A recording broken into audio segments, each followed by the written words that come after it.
Hi there. My name is Helene Ortman, and I'm a volunteer with the Bright Run. I count Nancy McMillan as a dear friend and an inspirational role model. It's my pleasure to be interviewing Nancy today to learn more about the Bright Run and her long-standing commitment to it. Hi, Nancy. Hi, Helene. Nice to be with you. Thank you. Nancy, let's start with a primer on the Bright Run. What is it? Who is it for? And where is it held? Okay, so Bright Run raises money to support local breast cancer research. That's A number one. What is it? It's a 1 or a 5 kilometer walk or a stroll or a saunter at Christie Lake Conservation Area. And it takes place this year on September the 12th, 2026. Everyone is welcome, all ages, all stages, all abilities. Everybody is welcome to come on out, participate, cheer. Okay, now one step at a time, we'll go through some of the basics. How does a team get started? First thing is you need to identify a great team leader who can motivate and collect up other moving parts to join their particular team. Second thing is you need to come up with a terrific team name that's representative of the eclectic group of people you have on that team. Third thing is you go to the Bright Run website, brightrun.ca, click on register, you register yourself, you register your team, and then you continue collecting folks to add to that team. Then you get together over an adult beverage or something and decide on how you're going to do your fundraising. And then you go out there and you do it. Silly question, do you have a team? Of course, McMillan's Madcaps has been up and running, or sauntering, I guess, for 18 years. We're into our 19th. You can find us by just searching us on the website. Okay. If someone wants to donate to a specific person, a friend, or a team, what would they do? www.brightrun.ca. Click on sponsor or donate, and then you would search the individual by name or you would search them by their team name. And then the website will walk you right through the process, have your credit card handy, and away you go. Okay, I'm going to make a wild assumption. Assume that it takes a community of volunteers to make something like the Bright Run happen. Is that so? You bet.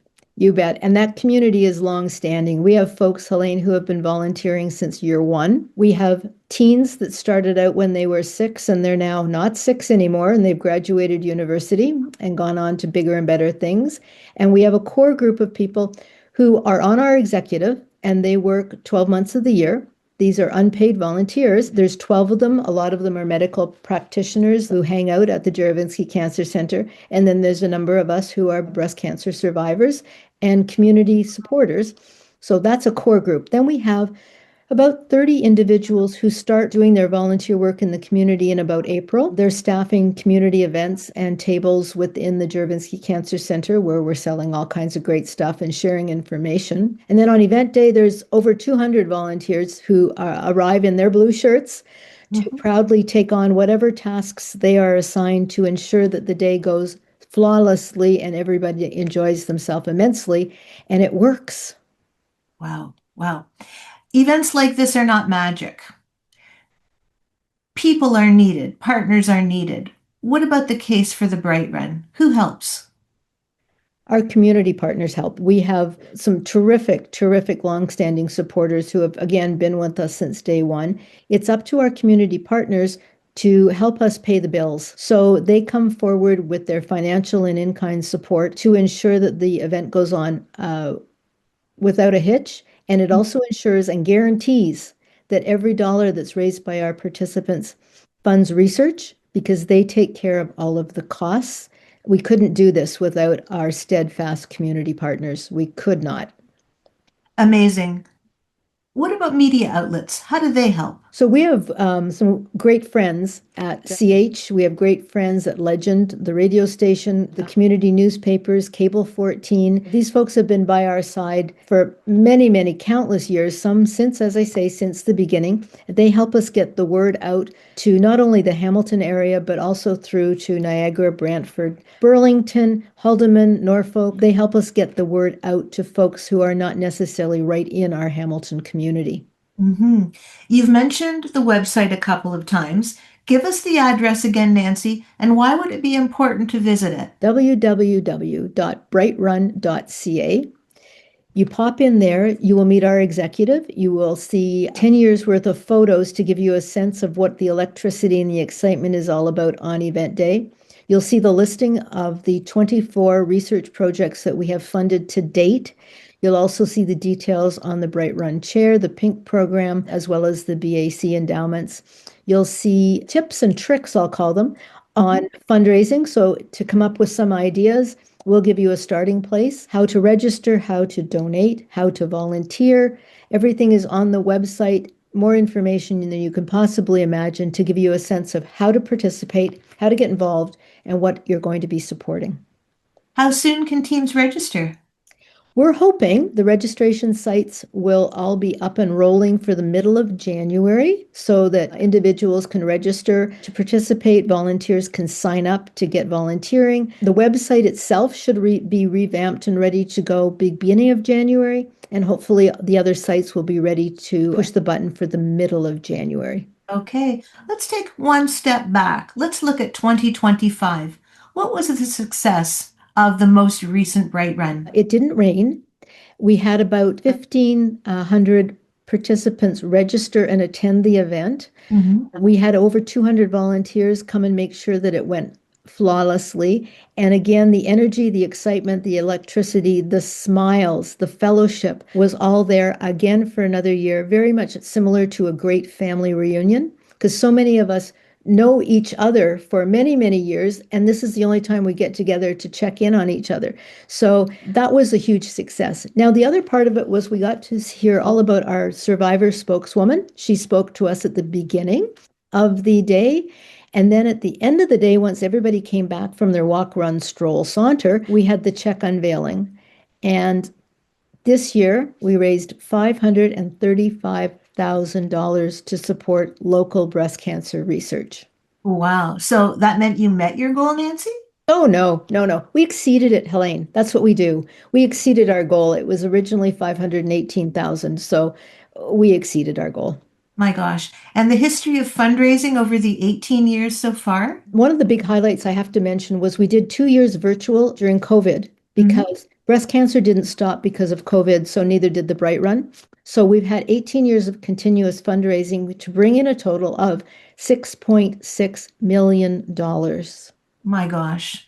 What do the dollars do, Nancy, in the community for people who are breast cancer survivors?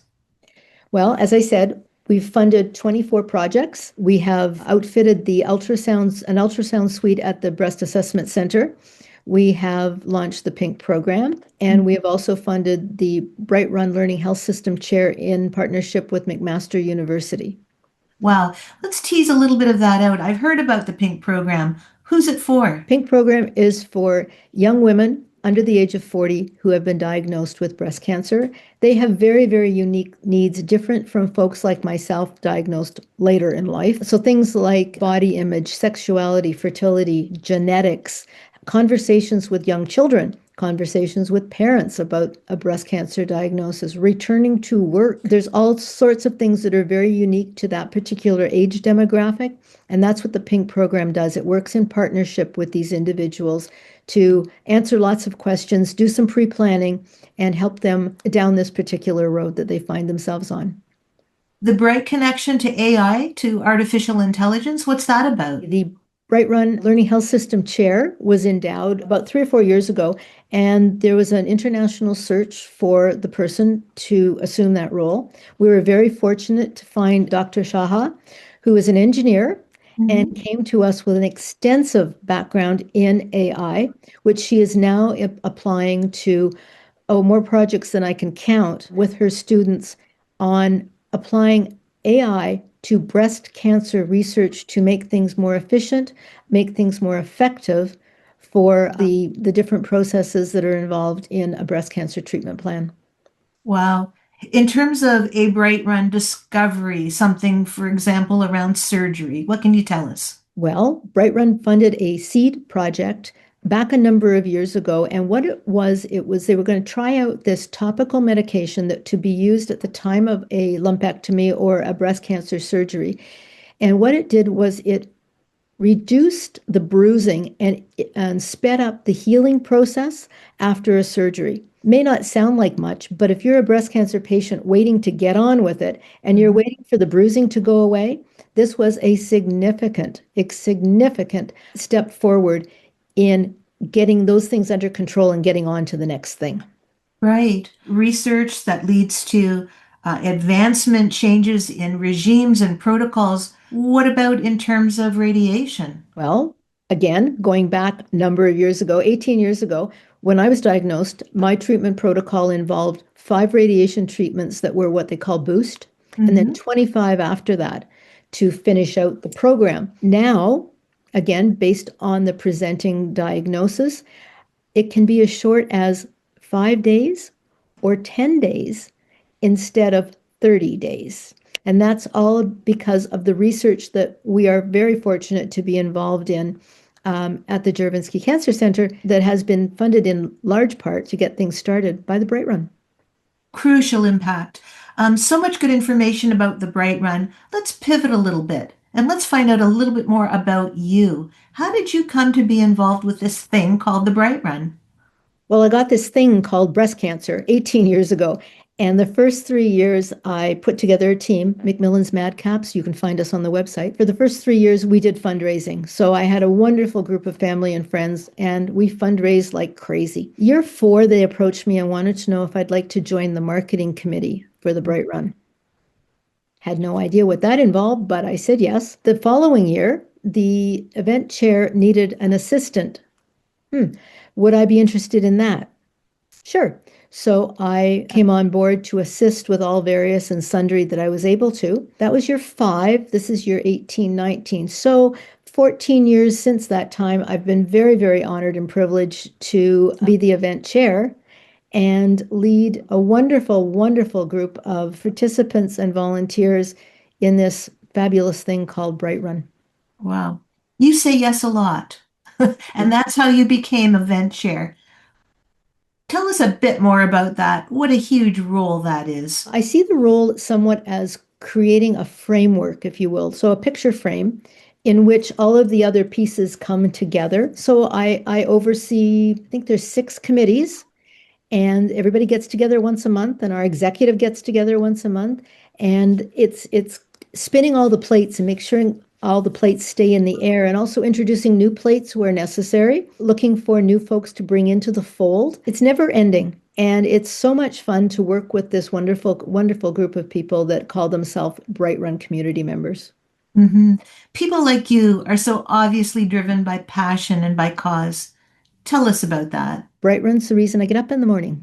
I have said to people that one of the most fortunate things occurred in my life is getting breast cancer because I've had this opportunity to try new things. Some of them work, some of them don't work. That's okay, move along. So yeah, it's an opportunity to make a difference, and everybody can make a difference.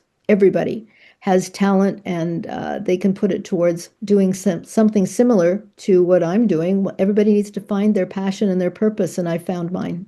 Hmm. So much so that in December, you're going to be traveling to Ottawa and you're going to be receiving a meritorious service decoration, an actual medal from the Governor General. Congratulations. It's one of the highest distinctions a Canadian civilian can receive.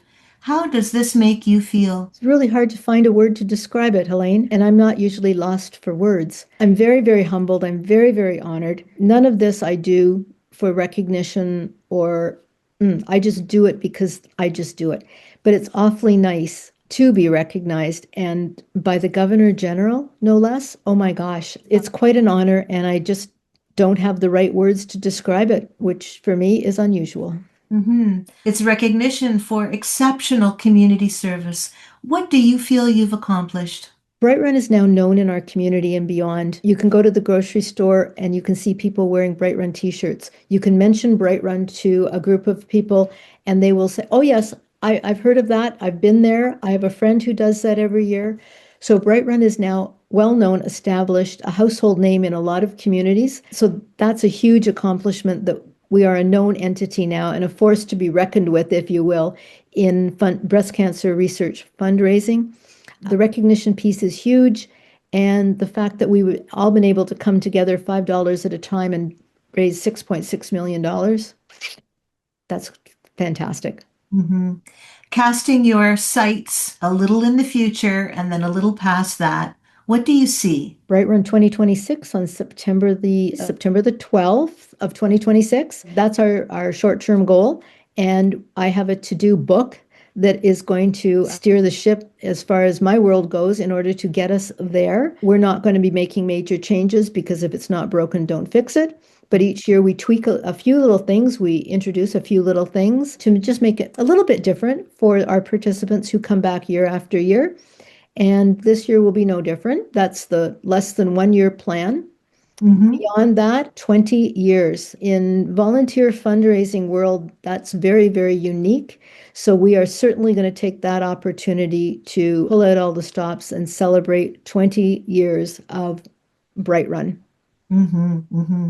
Nancy, thank you so much for sharing this really important information about the Bright Run and, of course, its impact on breast cancer research locally and even beyond.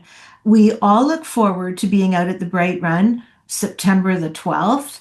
And it goes without saying that this Bright Run community that you have helped to establish and nurture and encourage, we are all so excited and so thrilled about your recognition upcoming by the Governor General in December. No one is more worthy or more deserving than you of this honor. Congratulations. Thank you, Helene. You're very, very kind, and I will certainly wear that medal with great pride.